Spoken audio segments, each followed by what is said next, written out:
How can animals remember? For an answer, we must explore remembering. Written and read by Bernhard Kutzler. Imagine you are at a party. Someone says to you, "Hello Maria, nice to see you. How are you?" The person looks familiar, but you cannot remember a name or a context through which you know this person. Now remember your first love. These are two different memory phenomena. The first phenomenon arises passively when something or someone triggers an experience of familiarity in you. The familiarity can be weak or strong. It can be pleasant or unpleasant, depending on what traces this person or thing has left in your life. You actively bring about the second phenomenon.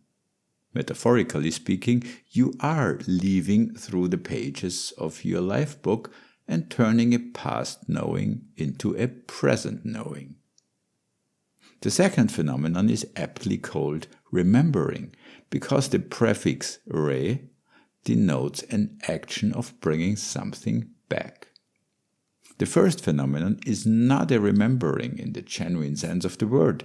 It can be called experiencing a familiarity. Imagine you visit friends and their dog greets you happily. The dog doesn't remember you. It experiences a positive familiarity with you, perhaps because you have played with it or cuddled it in the past. The dog behaves under this familiarity. There is a video on the internet in which a tiger joyfully hugs a man. Many years ago, when the tiger was a baby, this man took care of it. The tiger, therefore, experiences a positive familiarity with its former keeper and behaves accordingly. It is said that elephants remember people who mistreated them. But this is only an experience of familiarity. When an elephant encounters a former tormentor, it experiences a negative familiarity and behaves accordingly.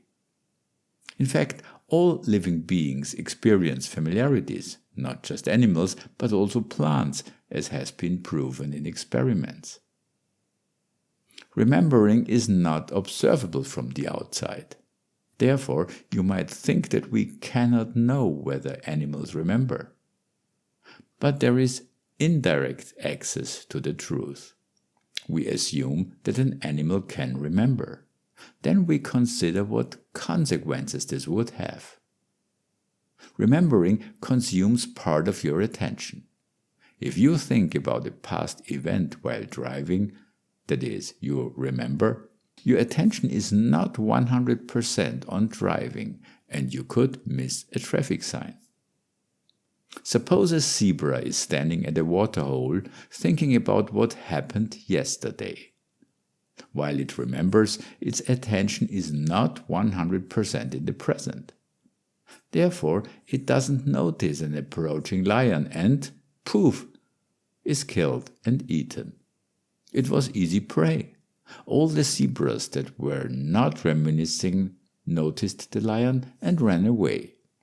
Conclusion: remembering zebras have a lower chance of survival than non-remembering zebras and would therefore die out. Biologically, we are animals. Why didn't we become extinct when we began remembering? Besides our minds, we have another tool that no other living being on this planet has: our hands. Their extraordinary dexterity is due to their large thumb, which can be placed opposite the fingers. This allows us to use our hand like a pair of pliers, making it a very effective gripping tool. The hands of our closest biological relatives, the great apes, do not have this feature. Their thumbs are small and cannot be placed opposite the fingers. With our hands, we build environments into which we can retreat. For example, huts. In it, we can safely remember. A zebra can't do that. nor can apes.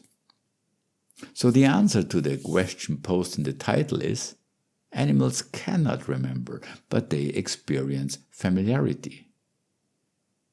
The belief that humans and animals are not far apart is a social program. I call it Disneyfication because it arose in part because animals are portrayed human-like in popular Walt Disney productions.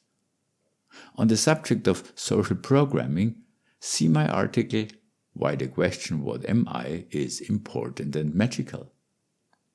I describe the difference between humans and animals in my article This is the Difference Between Humans and Animals.